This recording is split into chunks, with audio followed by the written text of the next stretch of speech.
So today it's almost exactly 1 month ago since I took ownership of this Tesla 2023 long range model, but it's the long range rear wheel drive model. And in this video I'm going to tell you what some of the fears that I have and I expected that I can put to bed now, and some of the things, like just my general review of using this car. And I'm also going to be answering some of the questions that you guys have in the comments. So if you have any questions, please leave them in the comments so that I can make more videos for you with the exact questions that you might have for this car. The first fear I had about this car was about the comfort.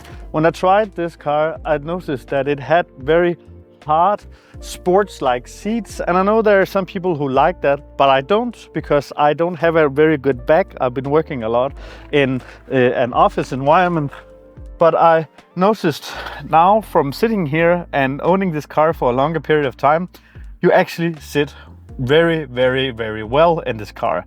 And there are some good reasons to it. One of the main reasons that you sit so good in this car is something that's completely overlooked by other cars, is the customization here. You know, you can do this back and forth and adjust the back all that you want.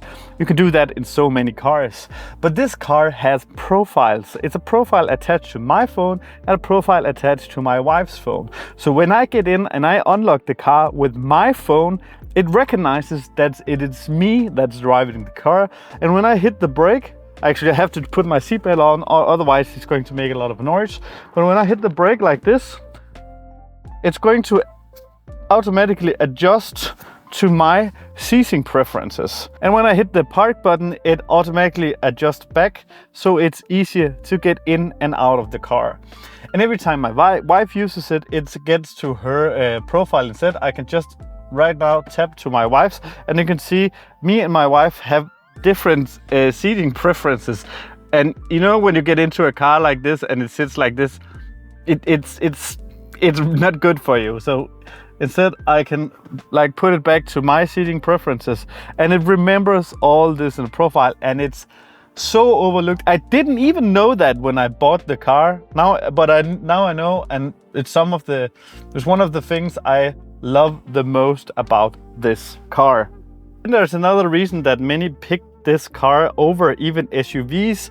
It's that it's so impossible to film this, but if you see, like from this point on, because there's no dashboard here, you have such great overview out of the car, much better than many other cars. And this is because it has this infamous screen right here where you see everything on the car.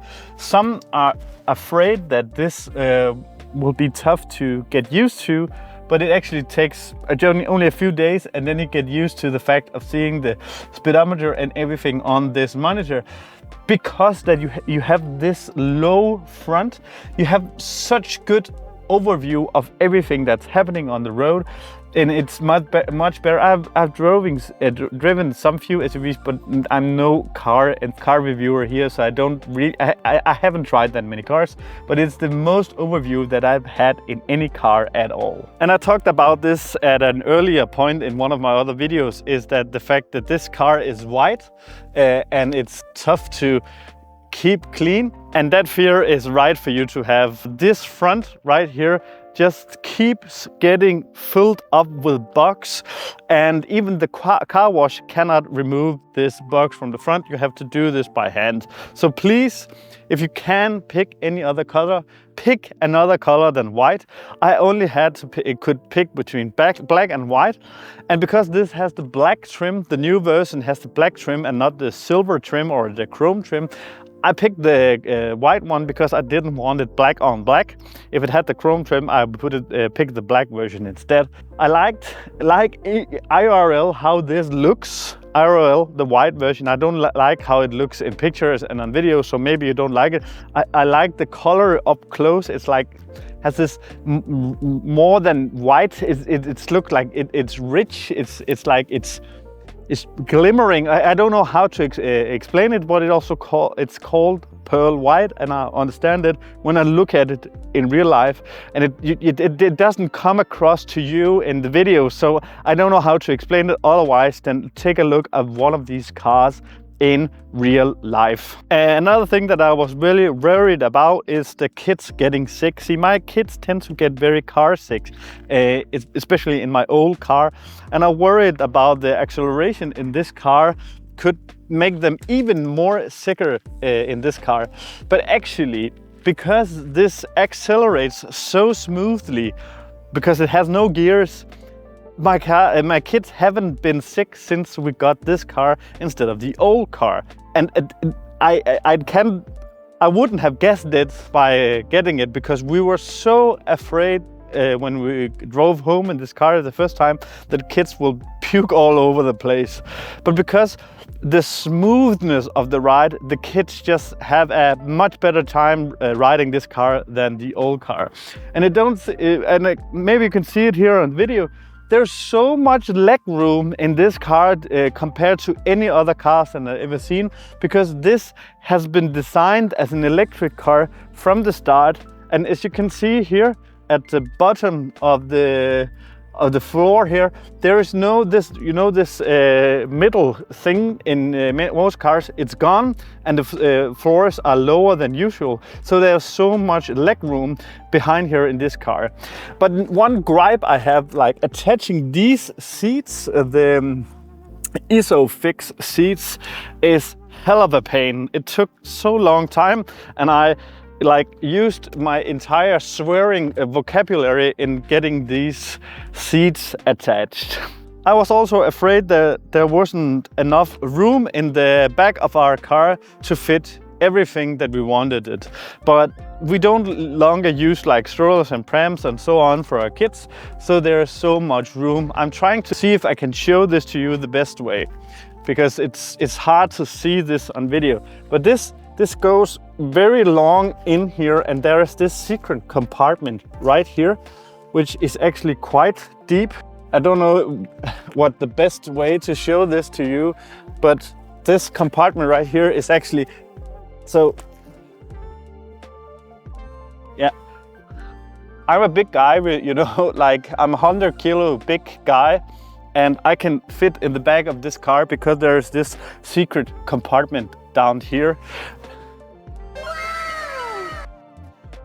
If this doesn't make you subscribe, I don't know what will. So as for my review of this car, I'm obviously still pretty excited about it. It's my first electric car.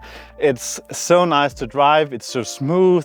I think that's a general thing, but with all electric cars. Maybe I'm just biased that it's the first time I'm going from an ICE vehicle to an electric car. But I think by now, it's the time to answer some of your questions, because I have some questions that keeps getting in my comments and in my inbox all the time. So let's just talk about them right now. One thing that you all want to know, and consider subscribe or leave a comment if you have any questions, but one thing you all always want to know: how long is the actual range? See, I only had this car for a month now, so I don't know how long the range is, because the battery will degrade over time. But it's rated for 620 kilometers. You can calculate the way back to miles yourself, or maybe I'll put it on the screen. But when I charge it fully to 100%, it says to me that it's about 560 or 570 kilometers. But all the time when I drive the car, it has this graph inside of the system of how long it will take me, and I always overperform. So sometimes I start with like 550 kilometers, and I drove 2 times 200 kilometers, so 200 is gone, but then there's 250 left. So it tells me a smaller number when I get started than when I can actually drive. So I think that from the way I'm driving, I could easily drive 600 kilometers in this car. Whoa, shit. And then I get so many questions about the speaker and surround system in this car. And it's not only questions, it's people telling me that is no premium audio in this car, but I'm telling you that there is premium audio in my car. Even I don't care what you are saying in the comments and what the salespeople are telling you. It's the same sound system in all test drive Model 3s in Denmark. And I actually also took a picture of the system info inside of it, and I'll maybe put it on the screen right here or something, that it has premium audio. I know it's in Danish, but you can premium is premium, and this has the premium sound system. This follows up with another question that everyone keeps asking me. Is this an LFP battery, lithium phosphate something? I don't know what it means. But the thing is that in my system information, it says nothing about the high voltage battery, only about the low voltage battery, which I think controls the lights and so on. I don't actually know. But the low voltage battery, the small battery, is lithium ion. That's the only thing I can see. I can't see anything about the big battery. But as far as I can tell, when the Tesla tells you to charge it for 90%, then it's not an LFP battery. I don't know if the LFP battery is better or worse than the other battery, and I don't know if my battery is better or worse, but I know by now it's a great. And I also got another specific questions about this model, because this is the new model where they removed all the sensors and they replaced them with cameras instead. So there's a camera up here, and there's I don't know if you can see the camera down here, and there's a camera here, and then there's cameras here, and yeah, so I don't know exactly how many cameras there is in total, but there's a lot of cameras in this car. And I've got the question that does this has parking sensors, or can it actually help with parking since they removed all of these things? This car is still fully capable of 100% self-driving. See, Tesla, even though they removed all the LiDAR things, they are still oh, that's the... Ah! I think it was a wasp or something, but the Teslas are still fully capable of self-driving, even though I think it's not illegal in the EU, and I don't think it will be for some time because of our strict rules, but it is full capable of self-driving and parking and all the things. So yes, it has fully parking sensors and will help you park, and it's so nice to park in this car. It was a bit scary in the first parking this car, because it's not that the rear window back here has a lot of, it's not that you can see a lot out of the rear window. I don't know if you can see it. It's not like a large rear window when you come from a station car or from a hatchback car. It's so, when you get used to the way of parking with cameras like this, it's so easy to park. And now instead of driving like the front into all the booth when you're parking, we are getting more and more used to actually reversing into the booths, because it's easier when we have cameras all the way around this. And sometimes when we drive through narrow spaces, that you sometimes do, you can just activate all the cameras in your dashboard, and you can see what all the cameras are seeing all at once. You can see if you are hitting something. So I think that's also a very nice feature. If you have any questions, leave them in the comments below. Other than that, I can just say that maybe if you have more questions, maybe watch this video right here. I'll put my next most popular video about my Tesla here. See you in the comments. Thank you for watching.